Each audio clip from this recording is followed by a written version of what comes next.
Hello and welcome to the Fierce Urgency of Now in Today's Schools podcast. I am Dr. Cynthia Mama J. Johnson, a voice of hope in education, and I will be your host. Thank you, as always, for joining me for another episode. Before we jump in, I want to tell you why we are gathering today. The Fierce Urgency of Now in Today's Schools podcast is dedicated. We are committed to disrupting, interrupting, and dismantling barriers to changing student outcomes in our nation's schools, all the way beginning with preschool, going to grade 16. So we need to come together and figure out what we need to do to meet students where they are, not leave them there, but take them to a whole new level. Now, today I am honored to be in the presence of someone that I have known for several years now, and I consider this person a colleague and a friend. Kelly Walker, thank you for joining us today. Thank you so much, Dr. Johnson, for having me. I'm really excited for this opportunity and was just so honored when you asked me. And I was just looking forward to getting this interview started and sharing what I can with you. I love it. I love it. Let me tell you something. Kelly Walker is a force. I'm just going to put it out there like that. Currently, she serves as let me make sure I say it right, a crisis response specialist. Correct, yes. She is a master social worker, and the work that she does to ensure that children, especially Indigenous children, are successful, not just in school, but in life. So, Kelly, take just a few minutes to tell us about your journey and the work that you're doing right now. Yeah, well, thank you so much for the kind introduction. And I'll just go ahead and introduce myself and say, Noah, good evening. My name is Kelly Walker. I'm Arikara, Hidatsa, and Comanche, originally from North Dakota, the Fort Berthold Indian Reservation. But I now currently reside in Lawrence, Kansas, where I work.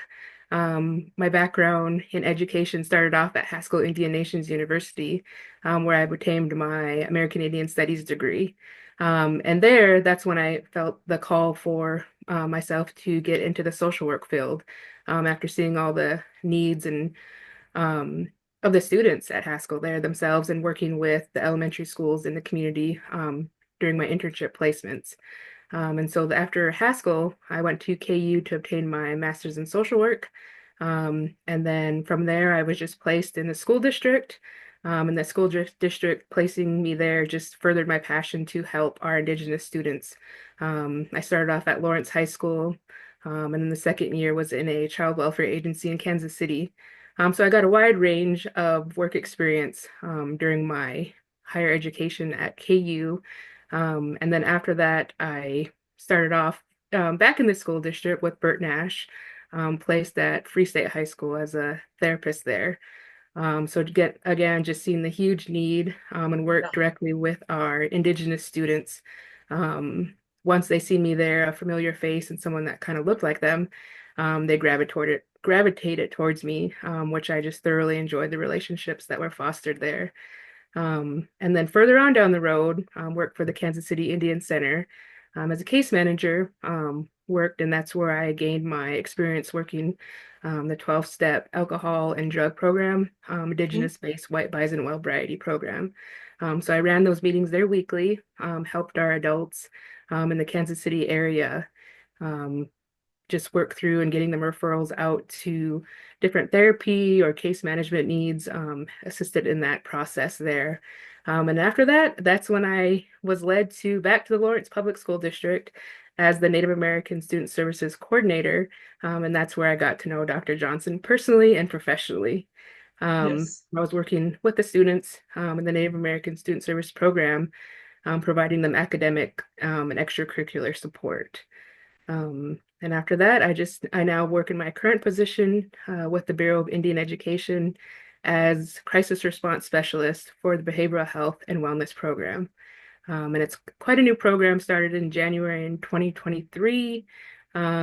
We're still getting schools acclimated to our services, getting them trained in how to access our services, and then how to use them within their schools virtually. But it's a really much needed program. And I think I said it was January 2023, but it was January 2024 when we started. Okay. The idea came out of the pandemic. And so our services rolled out officially then to over the 100 schools in the United States. And that's where I'm at right now currently. And so it's been quite a journey. I'm thankful for the journey, though. Met a lot of people on my path, and I'm just honored to be able to serve in the capacity I do for the Indigenous students that I work with currently.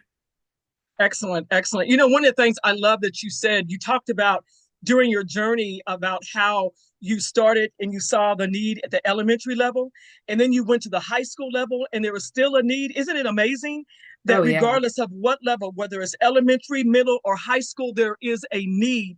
I didn't say this earlier, but I'm going to say it right now. Our students need us now more than ever before. So we've Yes. got to figure it out. We've got to figure it out. We can get different outcomes when we do things differently.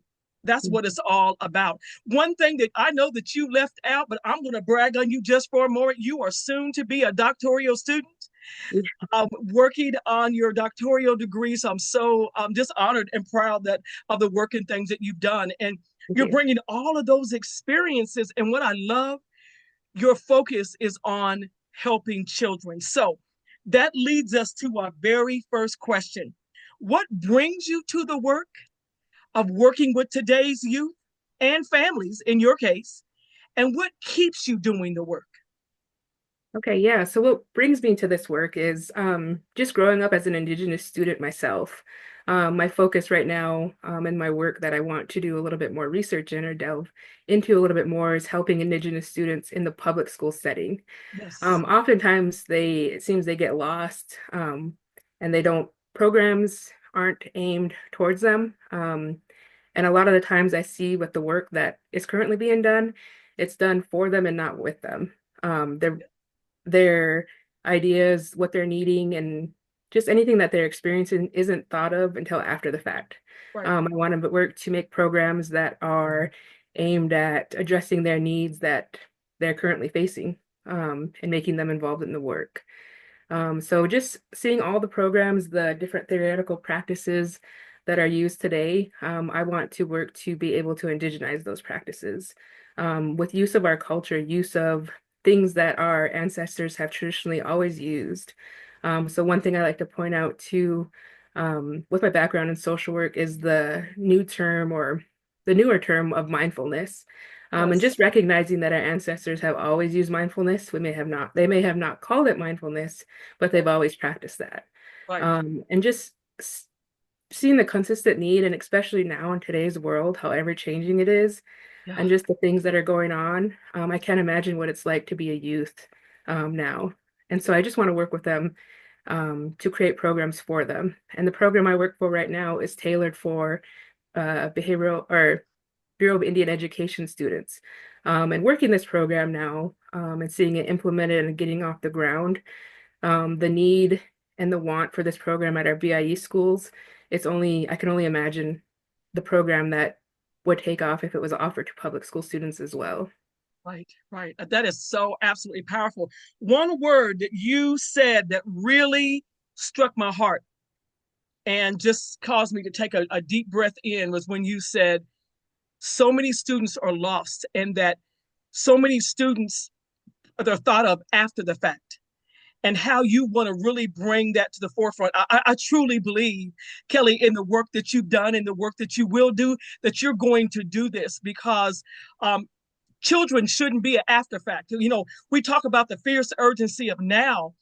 And one of the things I know for sure is that when children are a part of the work that we're doing to make changes from the very beginning, then that's when the true comes. That's called connectedness. So our students have to be connected to the work that is taking place so that they can belong. Whew, that Exactly. was good. Yep. That was absolutely good, and I'm excited about your research. So I look forward to continuing to follow you um, throughout your journey. You know, I know you talked about mindfulness, but can you take just a moment because I asked about it before we officially started talking. Talk to me a little bit about what's behind you right now. Yeah, so what's behind me right now is a picture that I took probably about 5, 6 years ago at my grandparents' house or near my grandparents' house. It's up there on the behind me. You can see a little bit of it. You can see the fence in the house, but that's just looking outwards towards what they see out their front window or what they did see. They have since passed on. But just being out there just grounds me. And again, like I said, I live here in Lawrence, Kansas, but I grew up in North Dakota. Right. And just being back home, it makes me feel whole. It makes me feel complete. I feel like I belong there. And then just growing up with my grandparents, they were just a sense of love there whenever I'd go out to the country and be at their house. Just the warmness and acceptance. And I just felt like I could be who I wanted to be. And I was always met with love, compassion, grace, and there out in the country is where my grandparents share different stories, cultural teachings, and a lot of ceremonies have occurred out there. And so now that they're gone, I still have those memories and those teachings, and those different thoughts that help keep me going and help keep me on the path that I am to continue serving um, all of our people. Excellent, excellent. So, yeah, It, a lot of it, the wildflowers we talked about yeah, before we started this podcast. Wildflowers. And so a lot of them have traditional teachings. And so I just like to have that as my background when I'm working to stay grounded. right, right. That is so beautiful. And that's what I wanted you to share because one of the things that all of us have a unique background and how that diversity is so important in today's society because as you tap into your background and your heritage and how that keeps you grounded, I too tap into my background and my heritage, and that helps keep me grounded. I know that, when we had an opportunity to work together and talk together, we often found that there were so many similarities within our cultures. I mean, we think, oh, there's just so many differences. We don't walk the same pathway, but you will find that there's more similarities than there are differences in this world. We found that out today because you have your wildflowers in the back and I have my wildflowers behind me, and they mean two completely different things. So I love that. But I wanted just to tap into that just for a moment. So let's Yeah. go to our second question. From your lens, if you will, how you see things, your perspective, what is the fierce urgency of now in today's schools? The fierce urgency of now that I see, the first thing that comes to mind, and when I see that question and hear that question, is how academics and mental health go hand in hand, Mm, mental health, behavioral health. wow. It's important that we normalize the need for our students asking for help, Yeah. and normalize that it's okay that we're not always okay, or hey, we're not always 100, or we're needing a little extra support emotionally. There's a lot of things going on in the world, and there's a lot of things that have occurred to our younger generations and the generations before them that Uh-huh. are still impacting them today. So generational trauma is a real thing. And like I Yes. said earlier, I can't imagine being a youth today with everything that Mm, they hear, everything right. that they're facing. The schools are forever changing, Right. programs are changing. And so just the need for students to be able to ask for help, normalizing that, and making them aware of different resources that are available to support them emotionally, because we know that when they come to school, they're a student, but they've experienced different things throughout the night that occurred to them at their home place. Right. Things could be going on with their parents or guardians that we're unaware of. When a student comes to school, they're wearing various different hats. And so we just need to be mindful of that and aware and make them aware of opportunities they have to ask for help. I love that. You said something that gets a tambourine shake for me today because when you said normalizing asking for help, we need that on billboards driving down the highway. We need that in our schools. We need that for adults. We're talking about kids right now, but for adults, normalizing asking for help. There's so many things that our children face every single day. And I think about, years ago, I used to hear people talk about, well, children won't bring a pencil to school. They don't have a pencil in class. A pencil, a pen. I'm not worried about a pencil or a pen. I'm concerned about the fact that they're here. And if I can get them here, then I can engage with them to help get them to the next level. And like you said, knowing what's available out there. There are so many resources that are in our schools, but you know what? Our children don't always know Yep. about those resources. But I Yeah. love that you said, having students being able to know about those things and to tap into them. Anything else you want to say about that, about normalizing? I mean, that's exciting if we can get children to that point. Yeah, just making sure that their voices are heard and making sure Yeah. that their needs are being heard and Woo! addressed. Not only heard, but addressed. And that's a lot of the time where the ball stops is where, okay, we hear you, but then Yeah. what? It's Yes. answering the then what. Yes. Yes. And not just hearing you. It's like, oh, you're like, thank you for sharing. But if Yeah. you don't act upon those things, you've wasted my time. Yes, If we, exactly. I think about it so often, and I see this being used because, the new terminology, amplifying student voices, that's beautiful. But when are we going to act upon student Yeah. voices? That's Mm-hmm. what hope looks but like. I know you see the word hope over So, my shoulder there. When we act upon the student voices and we take what they're sharing with us and we put it into action, that's when a child can say, I belong here. yep. I'm a Belongingness. part of Yes. what is going on. Um, you know, where many of our indigenous families, they go to different powwows every weekend. And that was something that I didn't know. But Yeah. I learned about that from you.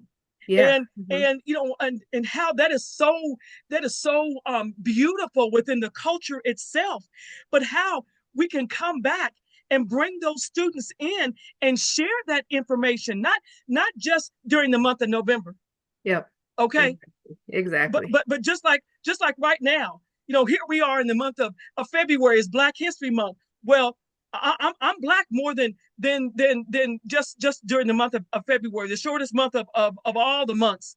Mm-hmm. I'm black. I'm African American. Whatever more.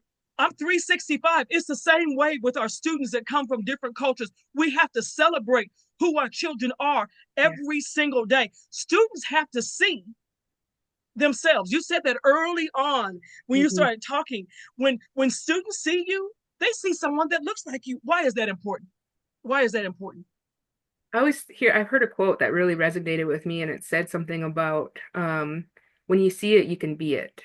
And that is exactly Yes. what I hope to do. And still, because I've seen when I went to school at Haskell, I had several different mentors that were Indigenous, that were in higher education, and that had Right. achieved these higher education degrees. And it was motivating.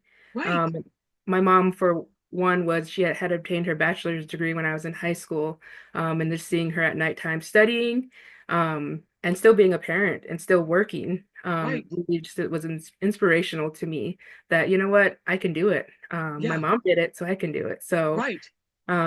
just seeing that when you see it, you can dream it.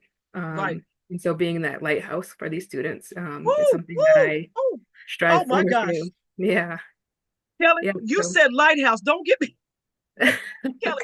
We don't have that much time. yeah, You saying the words. Oh my gosh, because a lighthouse. yes, uh-huh. Why do you use that terminology? I know why I use lighthouse. Tell me Yeah. why. So a lighthouse, when I think of that, you think of a tall structure with a beam of light. Yes. And so it just kind of creates a path for whatever may come in Ooh, to be able to see where they're traveling. So right. serving as a lighthouse in these students' lives so Right. that they can have support and supporting them with whatever resources or whatever it may Yeah. have that I have in my capacity to get them on the path that they're going. Just serving as a lighthouse, a beacon of Yes. light in their life and on their Yeah. path. To be a light in their lives, because if you're out there and you see that and you're on these stormy seas, and have our children not been on stormy seas over these past 4 or 5 years, it Yes. blows Yeah. my mind. I think about when we went through the pandemic. And I think about, we were passing out food and different things, but I also think about how it was so important in the work that you were doing to make sure that not only did they have food to eat, but they also had the many of the indigenous families had the right supplies to clean, masks, that they had different supplies to help them become and remain successful, not just as a student, but as an entire family. So you were that light back then. So you're Yeah. still that light. And Yeah. I think about the stormy seas, and and if there's water, I know there's a boat, there's a ship or something somewhere around. And when you have that stormy seas, that anchor Yep. is hope. That's what Yes. I believe. I believe that hope is an anchor. It's not a strategy. Nope. People Yep. said that for years. It's not a strategy. It Hmm. doesn't mean anything. Hope is an anchor. It Yep. keeps you grounded. Yes. And when it's time to raise that anchor up, then you can go Hmm. towards that lighthouse. Woo! See, Exactly. Yeah. you started something new. Yeah. I Exactly. love that. I love that. Anything else you want to add to that? Um, just I've had people that served as lighthouses in my life, and I just hope to continue to serve for people and upcoming generations as a lighthouse for them. And just Yes. know that years can pass, but I'm still that lighthouse. I have students that I see here in the community, working at Chick-fil-A, working at Yes. Target, working at wherever they're working at, KU, working at Right. Haskell. And just acknowledge that I'm still here and I'm still a support, and I have people that reach out asking for letters of recommendation like I did with Yes. you. Yes. Just being that support for them in any capacity, in any way that I can. Yeah, that's beautiful. That is absolutely beautiful. So I'm going to take us to our last question. Okay. What are you willing to disrupt, interrupt, or dismantle to ensure that students have access and opportunities to thrive? One thing that I think is really important now, with a lot of the things you see going on being covered in the news right now, is just the funding, the lack of funding, and the funding that's being Yes, stripped from our programs that serve our Native right, students. right. And it's really crucial that our voice be heard, that we're not quiet in the background, that we are fighting and advocating for our students and the needs that are Right, there. And so one thing I want to do is dive deeper, like I said before, these theoretical approaches that are used with people today that are non-native. I want to right, look at them and being able to take a look at them and approach them with the indigenous lens of how our culture right. can be incorporated into these practices to better serve our people. So not only the advocating for the funding, but then looking into the different approaches and seeing how they can be correlated using our culture to better Yes. best serve our populations. Woo, woo. I tell you, you already have your research topic. I love that. I love that. So I'm gonna put you on the spot for a second. You didn't know Okay. I was gonna ask you this. If you had to put a title on your book today, because what you just said is it will be a book. I'm just go ahead and speak those things that are not as though Yeah. they were. What would be the title of your book right now? You can change Oh, it if you need to, but what would be the title of your book? Um, oh my goodness, that is a good question. Probably, I don't, Because you've talked about the theoretical practices yeah, and it's a how good that question. applied. Yeah, yeah. Um, I don't know right off. That's a really good question. It's definitely sparking my thought process because I that don't that was the know. purpose of it. That was the Yeah, purpose. yeah, It wasn't yeah. so much just to get a title. The purpose was I want you to go ahead and begin No, thinking that's definitely because thought-provoking. yes, because you are about to begin your classwork, to begin your doctoral journey, and as you're doing your research and you're um really putting it into application, I want you to take that work and then put it into practice Yeah, that's because great. that's what's going to take you to a whole nother level because like I said, there's so many things that are happening in today's news, in today's society with funding and all these different things. So really what I was doing was planting a seed. No, that's perfect. And that's something you've always done. And I want to thank you because I really had imposter syndrome applying for this doctoral program. And it was just really uplifting talking to you when I asked you for that recommendation letter.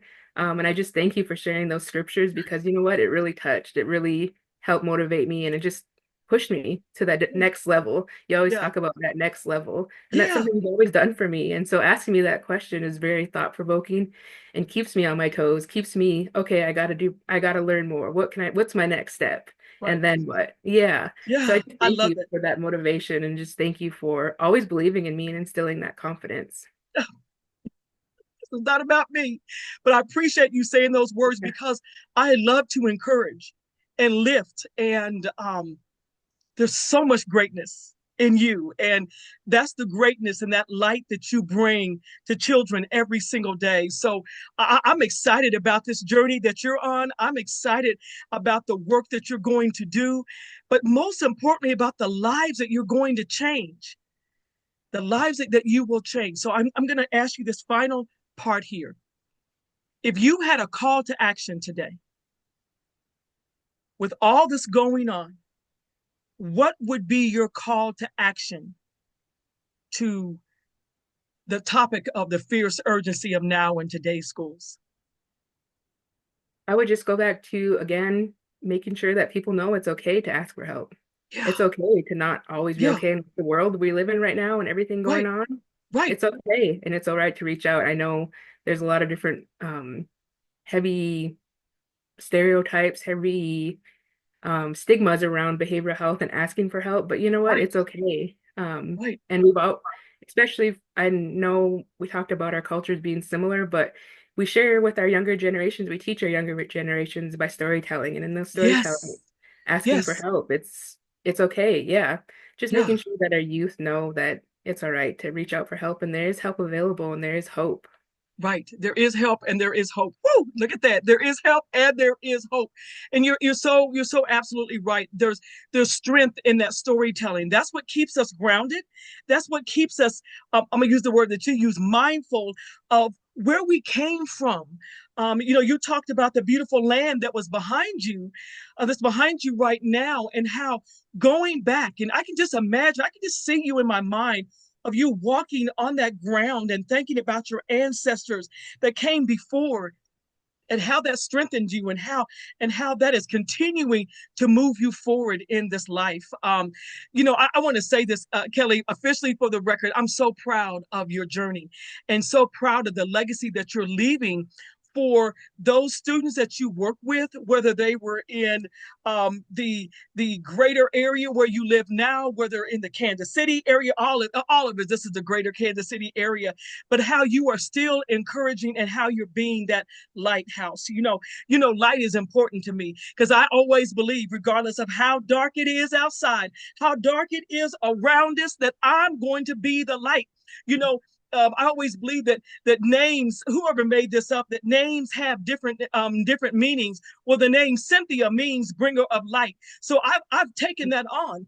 I've taken that on. I believe that I can bring light in darkness, that I can lift when other people have pushed down, that I can show people a door when they can't even believe that there is a door. So I'm gonna say it to you like this: regardless of how dark it gets out in this world, regardless of what people say, regardless of what people sign, what people do, what they take away, what they give back, what they strip away, we can still be the light because we have to keep our eyes on our children.